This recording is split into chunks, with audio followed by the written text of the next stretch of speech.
नमस्कार दोस्तों, आपका स्वागत है हमारे इस शंभू वॉइस चैनल में। हम आशा करते हैं कि आप सब ठीक होंगे। आज हम आपके लिए स्कूल लव स्टोरी की कहानी लेकर आया हूँ। आप इसे सुनकर सच में उदास हो जाएंगे। उम्मीद है आपको हमारी स्कूल लव स्टोरी पसंद आएगी। हमारे द्वारा दिए गए स्टोरी पसंद आए तो दोस्तों के साथ शेयर करें और हमारे चैनल को सब्सक्राइब जरूर करें। ये कहानी है प्रिया और पारस की।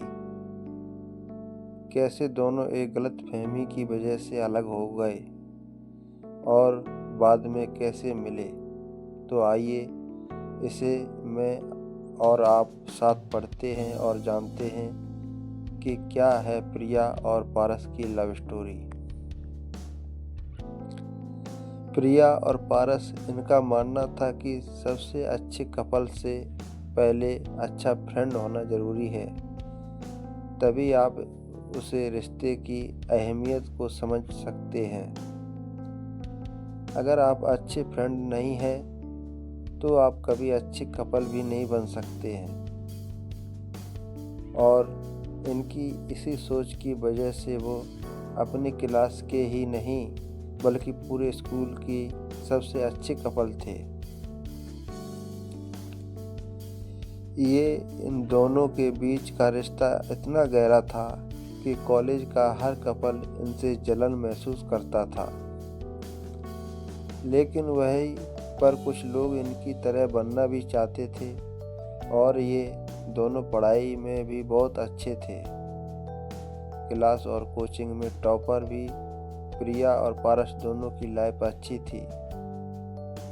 दोनों की फैमिली बहुत अच्छे थे। घर पर भी सब प्यार करते थे और ये अपने फैमिली की बहुत इज्जत भी करते थे। लेकिन हमेशा इनको एक दूसरे को खोने से डर भी लगता था, क्योंकि प्रिया के पापा का ट्रांसफ़र होने वाला था, जिसमें कि दोनों परेशान थे। प्रिया के घरवालों को पारस के बारे में और पारस के घरवालों को प्रिया के बारे में पता नहीं था।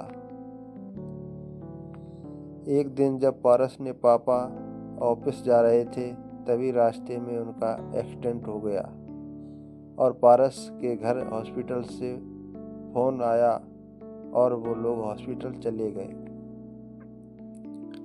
लेकिन उसी दिन प्रिया के पापा का ट्रांसफ़र हो जाता है और उन्हें अर्जेंट दूसरी जगह ज्वाइनिंग भी करना होता है, जिससे प्रिया को ये सब पारस को बताने का मौका नहीं मिल पाता है।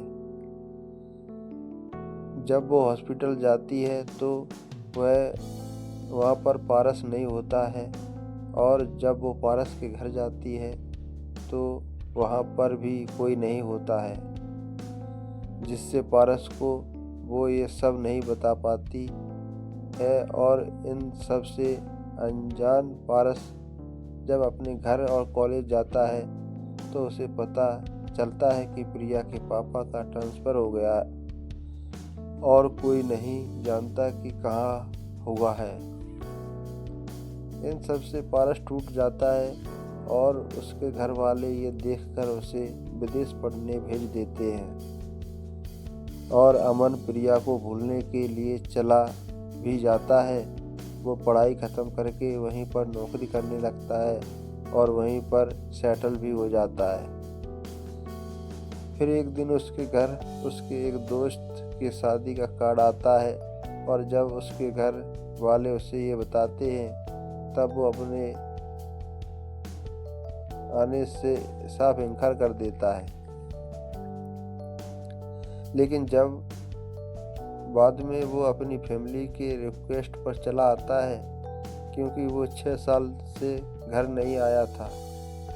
जब वो आता है तो शादी में जाता है, लेकिन वो किसी को पहचान नहीं रहा था। तब उसके एक दोस्त ने उससे सबका परिचय कराया और सब एक साथ पार्टी एंजॉय करने लगे। तभी अचानक उसकी नज़र कोने में खड़ी एक लड़की पर जाती है जो कि बहुत ही सुंदर थी। और पारस अपने एक दोस्त से पूछता है कि ये लड़की कौन है। तो उसके दोस्त ने कहा कि ये प्रिया है। इतना सुनते ही पारस की खुशी का ठिकाना ही नहीं रहा। लेकिन फिर उसे याद आता है कि वो पिछले 6 साल से कहाँ थी और इस बीच न जाने क्या हुआ हो। शायद उसकी शादी भी हो गई हो। फिर वो कांपते हुए पैरों से प्रिया की तरफ कदम बढ़ाता है और उसके पास जाता है और फिर उससे कहता है, मैं पारस। प्रिया कहती है, ओह तुम? हाँ मैं पारस। और यह सुनकर प्रिया बहुत खुश हुई, लेकिन वो भी एक पल में ही दुखी हो गई। ये सोचकर कि अभी तो पारस शादी करके अब तक सेटल हो गया होगा। प्रिया पारस से कहती है, कैसे हो पारस? मैं तो ठीक हूँ, तुम बताओ। प्रिया, मैं भी ठीक हूँ, पर तुम यहाँ कैसे? पारस बोले, शायद तुम भूल रही हो कि वो मेरा भी दोस्त है। प्रिया बोली, सॉरी, मेरा मतलब तुम तो इंडिया में नहीं रहते हो ना। पारस बोला, हाँ, लेकिन शादी के लिए आया हूँ। पारस दिल ही दिल में ये सोचते हैं कि कहीं उसकी शादी हो ना गई हो, और वो घबराए हुए पूछते हैं, अच्छा तुम्हारे हस्बैंड कहाँ हैं? अपने हस्बैंड से परिचय नहीं कराओगी? प्रिया बोली, मेरा कोई हस्बैंड नहीं है और मेरी अब तक शादी भी नहीं हुई है। पारस के जान में जान आ गई और वो बहुत खुश हो गया और खुशी के मारे कुछ बोल भी नहीं पा रहा था। प्रिया बोली, और तुम्हारी वाइफ कहाँ है? पारस, मेरी भी अभी तक शादी नहीं हुई है। प्रिया यह सुनकर बहुत खुश होती है। प्रिया बोली, कोई गर्लफ्रेंड? पारस ने बोला खुश होते हुए, हाँ है। प्रिया यह सुनकर फिर दुखी हो गई। लेकिन प्रिया मुस्कुराते हुए पारस से पूछता है कि कौन है वह खुशनसीब और कहाँ रहती है और क्या नाम है? पारस बोले, नहीं बताऊंगा। प्रिया गुस्से से बोलती है, नाम बताओ वरना चांटा मार दूंगी। पारस और ज़्यादा तकलीफ न देते हुए प्रिया से यह बात बोल देता है कि वह लड़की का नाम प्रिया है और हाँ, मैं अब भी तुमसे बहुत प्यार करता हूँ। दोनों के दिल में कहीं न कहीं ये उम्मीद थी कि कभी न कभी वो एक दूसरे से मिलेंगे, और आज वो सपना सच में बदल गया। फिर दोनों ने अपने घर वालों को बताया और दोनों के घर वाले इसके लिए राजी हो गए और पारस यहीं रहकर जॉब करने लगा और प्रिया से शादी कर ली।